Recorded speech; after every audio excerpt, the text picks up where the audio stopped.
सामने अपना grievance show करे। अब सुप्रीम कोर्ट ने एक नोटिस इशू किया उमर नियाजी साहब को। अगर आप पिटिशनरों को नोटिस इशू करना शुरू करें तो इंसाफ की फराहमी के सिलसिले में ये सबसे बड़ी रुकावट बनेगी। जो बंदा पिटीशन फाइल करके आता है वो पहले ये सोचेगा कि क्या मुझे कंटेम्प्ट की पिटीशन देनी जा रही है। सुप्रीम कोर्ट का पहला वाला ऑर्डर आप उठाए, सुप्रीम कोर्ट ने कहा हम तो सिर्फ फैसिलिटेट कर रहे हैं, ये तो between the president of Pakistan और इलेक्शन कमीशन हो रहा है। चीफ जस्टिस साहब ने खुद फरमाया था कि हम सिर्फ फैसिलिटेटर हैं, हम कोई ऑर्डर नहीं कर रहे। ये चीफ जस्टिस साहब के तो सुप्रीम कोर्ट का अगर ऑर्डर नहीं था, वो फैसिलिटेशन काम किया, फिर भी सुप्रीम कोर्ट ने बड़ा अच्छा और अहसन इक़दाम किया था कि इलेक्शन को 8 तारीख के लिए मंजूर करवा लिए। ऑर्डर ऐसा साहब पास किया कि इंशाल्लाह अब इंश्योर हो जाएगा कि 8 तारीख को इलेक्शन होंगे। लेकिन देखो, फ़कत इलेक्शन का होना कोई मकसद नहीं है अगर election free and fair and transparent ना हो, और इसके प्रोसेस में शामिल होना लाजिम है। आज एज वी स्पीक वो प्रोसेस की ट्रांसपेरेंसी पे बड़ा क्वेश्चन मार्क है।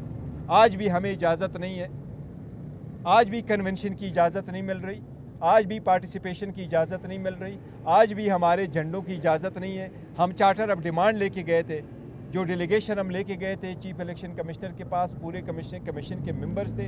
हमारा सिर्फ ये एक मुतालिबा था, काइंडली हम तो 70% लोगों को रिप्रेजेंट करते हैं, लेकिन ये पॉलिटिकल पार्टी नहीं, ये अवाम का हक है और अवाम का राइट है कि वो किस को चूज़ करना चाहते हैं और किस पार्टी के साथ फैसिलिटेट होना चाहते हैं। वो अगर हमारे साथ एफिलिएट है तो सुप्रीम कोर्ट से हमारी यही इस्तदा रहेगी कि नहीं, हम डिरेल नहीं करना चाहते, आप डिरेल होने से बचाएं। और डिरेल होगी अगर आप इन लोगों को प्रोटेक्शन नहीं देंगे जो पार्टिसिपेट करेंगे। 22 तक final date nomination paper file करने की हमारी लीडरशिप को भी हर साल में फैसिलिटेट किया जाए। नवाज शरीफ और मरियम नवाज शरीफ और दीगर को सजाएं सुनाई, वही जजेस अब आप बात करिए, क्या इंसाफ होता हुआ नजर आ रहा है आपको? देखिए, हमने कभी नहीं कहा कि हमें इंसाफ होता हुआ नज़र नहीं आ रहा है सुप्रीम कोर्ट से। हमने कभी सुप्रीम कोर्ट की किसी जज पे ये उंगली नहीं उठाई है कि आप हमारा केस ना सुने। हमने हमेशा से कहा है कि आप इंसाफ करें। हमारी इस्तदा हमेशा से ये रही है कि काइंडली जल्द से जल्द हमारे फैसले करें। देखो, हमें जितना भी नुकसान हुआ है 180 केसेस में, वो ज़्यादातर इस बात पे हुआ कि हमारे केसेस की सुनवाई नहीं हो रही। हमारे ख़िलाफ़ जो केसेस किए जा रहे हैं वो घंटों के हिसाब से चलते हैं। तो शखाना में आपने देखा था, वो घंटों के हिसाब से चलते हैं। तो हमारा भी राइट है कि अगर हम उस केस के खिलाफ किसी अपील फाइल करें तो हमारा भी बुनियादी हक है, हमारे भी फैसले देखो आरओ और कन्वेंशन आप कह रहे हैं वर्कर कन्वेंशन नहीं होने दिया जा रहा है। इसी तरह अगर इलेक्शन कैंपेन में आपके लिए रुकावटें होती हैं और फिर इलेक्शन होता है तो क्या बाद में आप ये भी तो कहेंगे कि धांधली हो गई, ये इस तरह की सूरत हाल हो गई? देखो, धांधली तो एक अलग बात है, लेकिन अगर आप पार्टिसिपेशन में फ्री एंड फेयर ट्रांसपेरेंट कैसे मुमकिन कराएंगे अगर हमारी पार्टिसिपेशन नहीं होगी? अगर हमें कन्वेंशन की इजाज़त नहीं है, हमारे वर्कर को इजाज़त नहीं है, हमारी पार्टी लीडरशिप पार्टिसिपेट नहीं कर पा रहा, तो आपने तो प्री पोल रिगिंग तो कर ही दी ना। आपने नॉक आउट नहीं करना होता। इलेक्शन प्रोसेस में पार्टिसिपेशन भी जमहूरियत का हिस्सा है। आप अपनी बात कर ले, मैं अपनी बात कर लूँगा, और हक़ हुक्मरानी का राइट आवाम के पास है, वो जैसे चाहे वोट दे दे।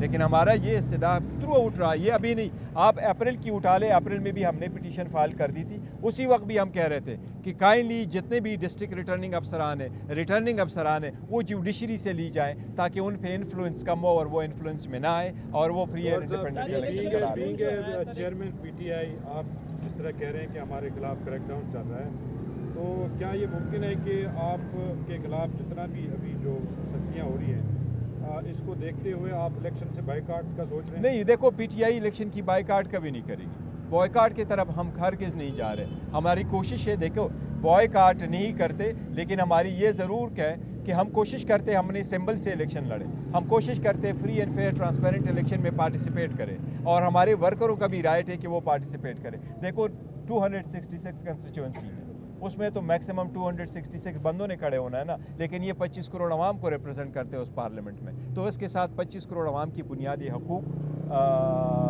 मनसूख है। सूरत-ए-हाल अगर यही रहती है, आप ये बताएं कि आप कह रहे हैं कि मुझे लेवल प्लेइंग फील्ड नहीं दिया जा रहा है, ये कौन नहीं दे रहा? और ये बताएं कि कोई बड़ा जलसा अब तक, क्योंकि टाइम कम रह गया है, कोई ऐलान नहीं किया? देखिए, हमने कई दरखास्तें दी थी, पेशावर में दी, और पेशावर इवन एक मरतबा हाई कोर्ट ने हमें इजाज़त दे दी। मानसहरा में कन्वेंशन के लिए गए, वहाँ से कुर्सियाँ उठवाई गई। लेकिन एक पॉइंट आउट करता हूँ, इलेक्शन कमीशन के साथ जिस वक्त हमारी मुलाकात हुई तो कमीशन ने ये यकीन दहानी हमें कराई थी कि जिस वक्त हम इलेक्शन शेड्यूल देंगे उसके बाद हम आपको इंश्योर करेंगे कि आपको लेवल प्लेइंग फील्ड मिलेगा। ये इलेक्शन कमीशन ने कहा था। जो उस मीटिंग में मैंने इलेक्शन कमीशन से ये रिक्वेस्ट की थी कि ये आपका इख्तियारात इस बात पे मबनी नहीं है कि आप उस वक्त तक इंतज़ार करें जब तक नोटिफिकेशन ना इशू हुआ। आपके पास पॉलिटिकल पार्टीज़ ऑर्डर के मुताबिक भी आपके पास इख्तियारात आप इस्तेमाल कर सकते हैं। मुझे अभी उम्मीद है कि अगर इलेक्शन कमीशन चाहे तो इन्हीं को डायरेक्ट करके हमें लेवल प्लेइंग फील्ड दे सकते हैं और हमारा मुतालबा रहेगा। जो सुप्रीम कोर्ट ने फैसला दिया है, क्योंकि आपकी पटिशन थी कि अदलिया से लोग लिए जाएँ, अब चूँकि एक फैसला हो गया है, इस फैसले से आप मुतमईन हैं? नहीं, देखो फैसले तो मुतमईन नहीं है, हम तो एग्रीव्ड है फैसले से, टू दिस एक्सटेंट एग्रीव्ड है कि हम कहते हैं सुप्रीम कोर्ट को ये डायरेक्शन देनी चाहिए थी कि जुडिशरी से उनको रखवा लेते बजाय इसकी कि उसको सेटिसाइड करते। लेकिन सुप्रीम कोर्ट का आप आफ्टर ऑल फैसला है तो फाइनल फैसला सुप्रीम कोर्ट का होगा, उसका एहतराम किया जाएगा और उस फैसले को मनोअन तस्लीम किया जाएगा और उस पर अमल दरामद होगा। आप ज़ाहिर बात है पार्टी के सरबराह भी हैं और दूसरी तरफ आप केसेस भी लड़ रहे हैं और जैसा आप कह रहे हैं कि पीटीआई को दीवार के साथ लगाया जा रहा है, तो बीइंग चेयरमैन ऑफ पीटीआई क्या स्ट्रेटजी है, क्या हिकमत अमली लेके आप इलेक्शन के मैदान में उतरेंगे? देखिए, हमारे वर्कर सपोर्टर और पार्टी लीडर हम तैयार हैं, हमने होमवर्क कर दिया था। The most active political party है, हमें सिर्फ इलेक्शन डेट की ज़रूरत थी और इलेक्शन डेट अनाउंस हुआ। इंशाअल्लाह ताला हर सूरत इलेक्शन लड़ेंगे और आप देखेंगे हमारे वर्कर सपोर्टर आपको सबसे ज़्यादा और मोस्ट एक्टिव लगेंगे। तैयारी होमवर्क हमने कंप्लीट कर दिए हैं, लेकिन लेवल प्लेइंग फील्ड का मुतालिबा बहरहाल रहेगा। जितने सख्त सर्कमस्टांसेस में हम कैंपेन कर रहे हैं, अगर ये सख्ती हमारी न हो, लेवल प्लेइंग फील्ड हो, आप देखेंगे इंशाल्लाह हमारे पास 2/3 मेजॉरिटी आएगी। Thank you.